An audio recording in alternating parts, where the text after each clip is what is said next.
Bienvenidos a nuestra incursión profunda de hoy, donde vamos a explorar un libro. Seguramente les hará cuestionar lo que pensaba saber sobre la democracia en España. Se trata de La falsa democracia de Héctor Guisosola Paredes.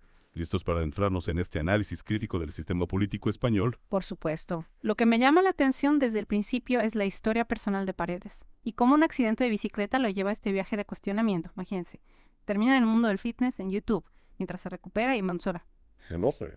Descubre la demagogia rampante entre los influencers. Es fascinante cómo una experiencia aparentemente alejada de la política puede despertar esa chispa crítica. Y precisamente en el primer capítulo, Paredes nos cuenta cómo esa mirada escéptica que desarrolló observando a los influencers del fitness la aplicó luego al sistema político. Exacto. Y esa experiencia lo lleva a crear su canal de YouTube, Un abogado contra la demagogia, que se convierte en la base de este libro. Lo que me parece brillante es cómo conecta esa experiencia personal con un análisis más amplio. No se queda solo en la crítica, sino que propone alternativas, un camino hacia una democracia más genuina. Y en el segundo capítulo, Paredes nos lleva directo al grano. España no es una verdadera democracia, sino una oligarquía disfrazada. Su argumento principal: el poder real reside en los partidos políticos, no en el pueblo. Y utiliza ejemplos muy concretos para ilustrar esta idea. Por ejemplo, habla de las listas cerradas en las elecciones. Ha notado que al votar no se elige a los candidatos individuales, sino a un partido. Esto limita la capacidad de los ciudadanos para influir en quién los representa. Es como ir a un restaurante y que solo te ofrezcan un menú fijo, ¿no? No hay mucha opción de elegir realmente lo que quieres. Y hablando de falta de elección, Paredes también critica la falta de separación de poderes en España. Claro, porque el gobierno tiene un control excesivo sobre el Parlamento y el Poder Judicial. Y para que vean cómo esto afecta la vida real de la gente, Paredes nos habla de la Ley Integral de Violencia de Género, según él. Esta ley, a pesar de sus evidentes sesgos, fue declarada constitucional por un tribunal constitucional que está sujeto a la influencia política. Un ejemplo que nos hace pensar, ¿verdad? Y Paredes no se limita a criticar, sino que nos lleva a repensar la figura del político.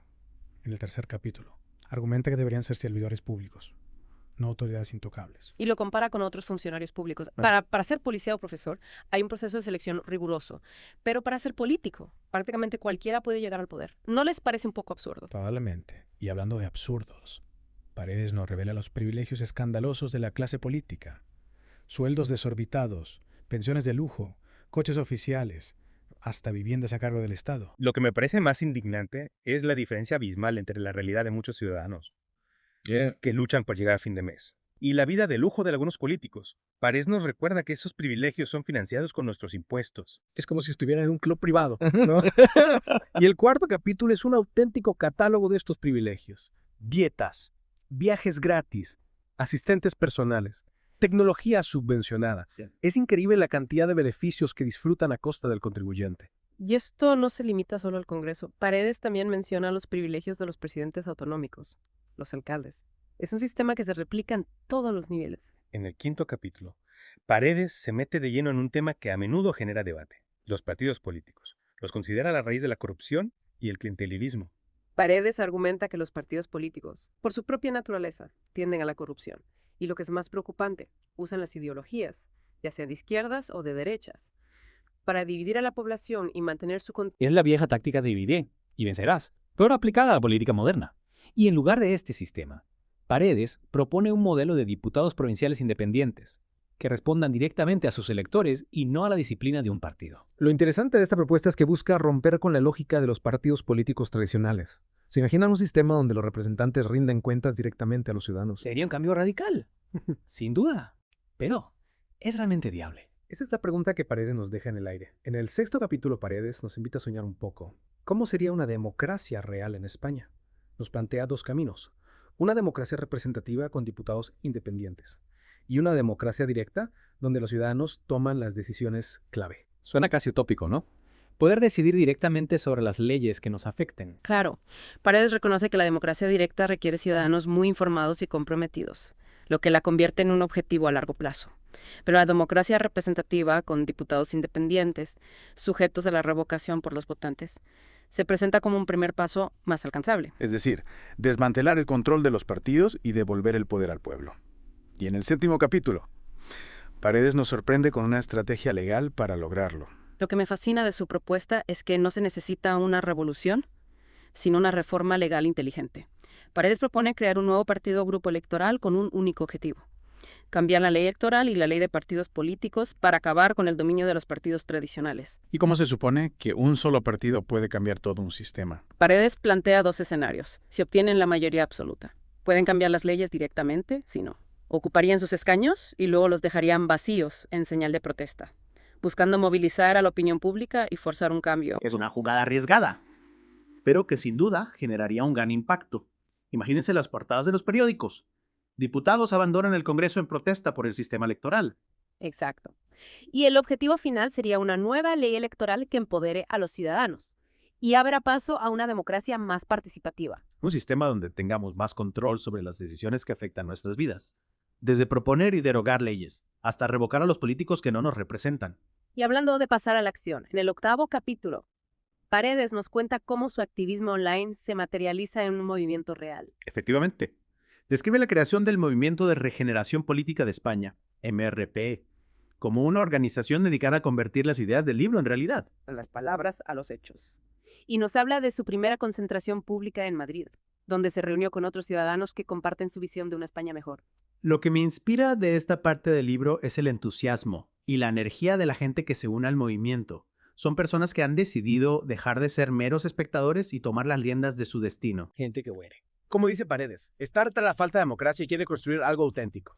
Y para guiar este movimiento, en el 9º capítulo, nos presenta el decálogo del MRP. En 10 principios para una España regenerada. Es como un mapa para el cambio. Un conjunto de propuestas que abarcan desde la política y la economía. La cultura y la sociedad. ¿Cuáles son algunos de los puntos clave de este decálogo? Bueno, Paredes propone, entre otras cosas, un referéndum sobre la permanencia en la Unión Europea y el euro. La lucha contra la corrupción o la reducción de la carga impositiva, por supuesto. La creación de una democracia real donde el poder reside en los ciudadanos. Un programa ambicioso, sin duda. Y en el 10º capítulo, Paredes se adentra en un tema que ha generado mucha controversia, la ideología de género. Y aquí Paredes no se anda con rodeos. Critica la forma en que esta ideología ha permeado la legislación española, con leyes que tiene la lorona. Según él. Discriminan otros colectivos y limitan la libertad de expresión. Un tema complejo que requiere un análisis cuidadoso.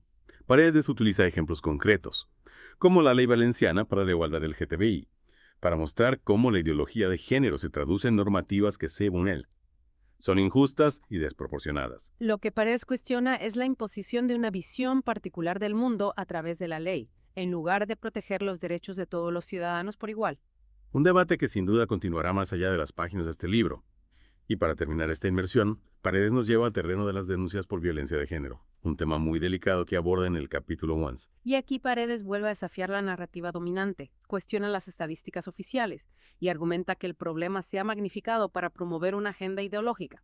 Paredes aclara que no niega la existencia de la violencia contra las mujeres, pero critica la forma en que se ha abordado el tema. Exacto. Critica las leyes actuales por ser discriminatorias y estar basadas en una visión distorsionada de la realidad. Por ejemplo, señala que las leyes se centran en la violencia del hombre hacia la mujer, ignorando otros tipos de violencia, como la que se da en parejas del mismo sexo, o la violencia de la mujer hacia el hombre.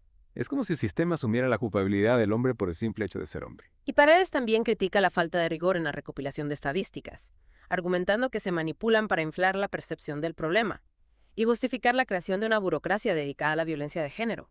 Pues la burocracia, que no, según Paredes, se ha convertido en un fin en sí misma, perpetuando el problema en lugar de solucionarlo. Lo que Paredes intenta demostrar es que en muchos casos, las denuncias por violencia de género se utilizan como un arma arrojadiza en disputas personales, sin que haya una verdadera violencia de por medio. Y esto, por supuesto, perjudica tanto a las verdaderas víctimas como a los hombres falsamente acusados. Es un tema delicado, sin duda, que genera mucha polémica. Pero creo que lo importante es tener en cuenta todas las perspectivas y analizar la información con una mirada crítica. Exactamente. Y la falsa democracia nos invita a hacer precisamente eso, a cuestionar lo que damos por sentado, a analizar la información con una mirada escéptica y a buscar soluciones para construir una sociedad más justa y democrática. En resumen, este libro es una llamada a la acción. Para todos los ciudadanos que queremos un cambio real, Paredes nos muestra que la verdadera democracia no es un regalo, sino una conquista. Y lo que me llevo de esta lectura es la importancia de la participación ciudadana. No podemos esperar que el cambio venga de arriba. Somos nosotros, los ciudadanos, quienes debemos exigir una democracia real, donde nuestras voces sean escuchadas, y nuestros derechos respetados. Y para terminar esta inmersión profunda, me gustaría dejarles con una pregunta para reflexionar. Si pudieran diseñar un sistema político que realmente empodere a los ciudadanos, ¿cómo sería? ¿Qué cambios harían para que la democracia en España sea genuina y representativa? Una pregunta que nos invita a soñar con un futuro mejor, donde la justicia, la igualdad y la libertad sean los pilares de nuestra sociedad. Y para lograrlo, el primer paso es tomar conciencia de la realidad, cuestionar el statu quo y unir nuestras voces para exigir un cambio. Muchas gracias por acompañarnos en esta inversión profunda en la falsa democracia. Esperamos que les haya resultado tan reveladora como a nosotros. Hasta la próxima.